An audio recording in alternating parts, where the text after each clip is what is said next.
ऐसे व्यक्तियों को ना अंदर से लगता रहता है कि भाई मुझे ट्रैवल करना है, कहीं घूमने चलना चाहिए। इनकी इनकी अंदर की क्रेविंग होती है ये सब काम करना, कम्युनिकेट करना अपने दोस्तों के साथ घूमने जाना, है ना। ये बड़ा एक प्रोमिनेंट ट्रेट है। देखो सूर्य जब भी मिथुन राशि में आएगा तो सबसे बड़ा प्रोमिनेंट ट्रेट जो आपको देखने के लिए मिलेगा वो ये मिलेगा कि लोग ना कंफ्यूज रहते हैं बहुत ज़्यादा, not in front of public but in it self, अपने अपने अंदर इनके कंफ्यूजन चलता रहता है। क्यों चलता रहता है? क्योंकि सूर्य रिप्रेजेंट करता है आत्मा को, और मिथुन राशि जो है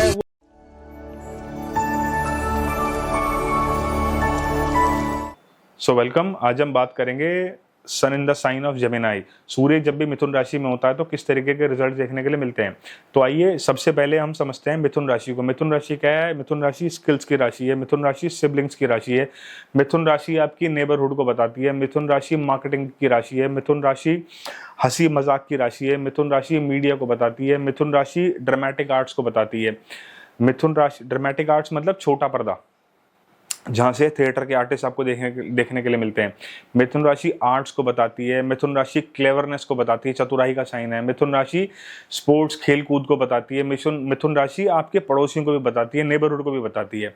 मिथुन राशि पड़ोस मतलब आप समझो कि आपका जो बॉर्डर है, हम अगर इंडिया में रहते हैं तो हमारा जो बॉर्डर है तो हमें हमारा बॉर्डर भी हमें मिथुन राशि से देखना पड़ेगा, क्योंकि वो हमारा पड़ोस है और यूथफुलनेस का साइन है मिथुन राशि।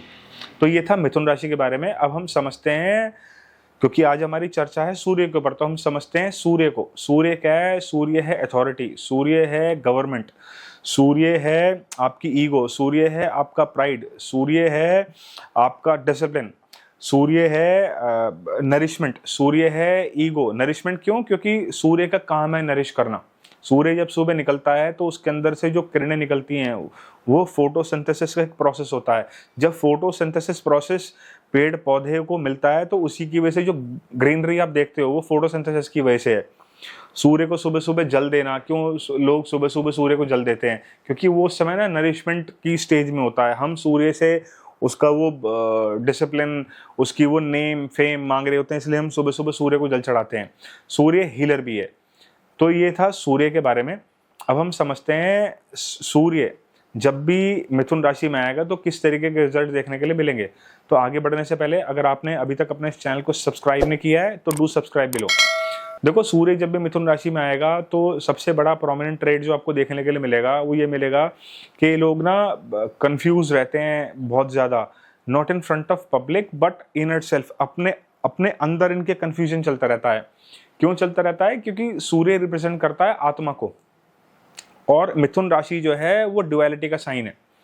तो देखो या तो ये इनके अंदर वो कंफ्यूजन नजर आएगी, और सूर्य रिप्रेजेंट करता है फादर को भी, या तो फादर के अंदर कोई नई कंफ्यूजन नजर आएगी। लोग नहीं कहेंगे उनको कोई कंफ्यूज हो रहा है, बट वो अंदर से ही अपने आप को ना, कई बार कोई डिसीजन लेना है, कोई इंपॉर्टेंट डिसीजन लेना है, कहीं कुछ बाय करना है, कुछ सेल करना है, तो वहां पे ये लोग सोचते हैं कि क्या मैंने ये काम सही किया, ये मैंने डिसीजन सही लिया नहीं लिया। ये बड़ा प्रोमिनेंट ट्रेट हो जाता है जब भी सूर्य जो है मिथुन राशि में आता है। और ऐसे व्यक्तियों को ना अंदर से लगता रहता है कि भाई मुझे ट्रैवल करना है, कहीं घूमने चलना चाहिए। इनकी इनकी अंदर की क्रेविंग होती है ये सब काम करना, कम्युनिकेट करना अपने दोस्तों के साथ घूमने जाना, है ना। ये बड़ा एक प्रोमिनेंट ट्रेट है। और इन लोगों का जो माइंड है बड़ा कैलकुलेटिव, बड़ा लॉजिकल माइंड होता है ऐसे लोगों का। बहुत कैलकुलेटिव तरीके से चलते हैं और बड़ी लॉजिकल तरीके से ये लोग चलते हैं जब भी सूर्य मिथुन राशि में रहेगा। और सूर्य जो है ना, क्योंकि 10th हाउस में आके बड़ा पावरफुल हो जाता है, तो इनके काम कारोबार के अंदर एक कम्युनिकेशन या ट्रैवल एक बड़ा प्रोमिनेंट ट्रेड बन जाता है। या तो ये लोग ऐसे काम में होते हैं या इन लोगों का ऐसे काम में जाना कहीं ना कहीं पसंद होता है। और ऐसे लोगों के फादर या तो किसी ना किसी सेल्स के प्रोफेशन से जुड़े होते हैं, या फादर भी काफी टॉकेटिव होते हैं। इन लोगों के साथ एक चीज क्या देखने के लिए मिलती है बड़ी प्रोमिनेंटली, कि एक कहावत है कि the jack of all trades master of none. तो ये लोग ना सीख बहुत कुछ जाते हैं लेकिन मास्टरी इनकी किसी चीज में नहीं होती, क्योंकि वो जो कंफ्यूजन वाली स्टेट है, वो जो डुअलिटी वाली स्टेज है, सूर्य जो मिथुन राशि में है, वो इनको परेशान करता है बहुत ज्यादा। हाँ देखो, अगर किसी तरीके से ये जो कॉम्बिनेशन है ये जुपिटर के कनेक्ट में आ रहा है तो जाहिर सी बात है आपको इतनी ज्यादा वो जो नेगेटिव चीजें वो देखने के लिए नहीं मिलेंगी, वो पॉजिटिव चीजों में कन्वर्ट भी होगी। और इन लोगों का जो नेम फेम होता है जब भी मिथुन राशि में सूर्य रहता है, वो उनके खुद के एफर्ट की वजह से होता है। इन्होंने खुद कमाया होता है वो नेम और फेम। इन लोगों का माइंड भी जो है बड़ा फिकलिंग माइंड होता है ना, और इनके कंसंट्रेशन में कहीं ना कहीं कमी देखी गई है मिथुन राशि में जब भी सूर्य रहता है। और हमें अगर इसको डिटेल में समझना है ना, तो हमें ये भी समझना पड़ेगा, क्योंकि हम बात कर रहे हैं सूर्य मिथुन राशि में, तो मर्क्यूरी की प्लेसमेंट बड़ी इंपॉर्टेंट है। मर्क्यूरी 12th में चला गया तो और ज़्यादा नेगेटिव ट्रेड्स बढ़ जाएंगे। बुध जो है किसी वजह से नीच हो गया तो उसके ट्रेड्स तो जो रिजल्ट हैं वो बदल जाएंगे। मर्क्यूरी जो है वो फर्स्ट हाउस में चला गया, उसको डायरेक्शनल स्ट्रेंथ होती है, वहाँ पर दिग्बल प्राप्त होता है, तो जाहिर सी बात है वो चीज़ें पॉजिटिव मैनर में भी जाएंगी।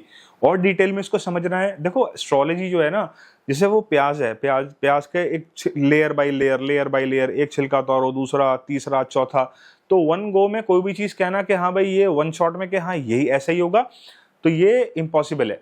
और हमें डिटेल में समझना है मर्क्यूरी को, तो हमें समझना पड़ेगा कि मर्क्यूरी किस नक्षत्र में है। नक्षत्र अपने आप में एक बड़ी इंपॉर्टेंट लेयर है उसको और डिकोड करने के लिए।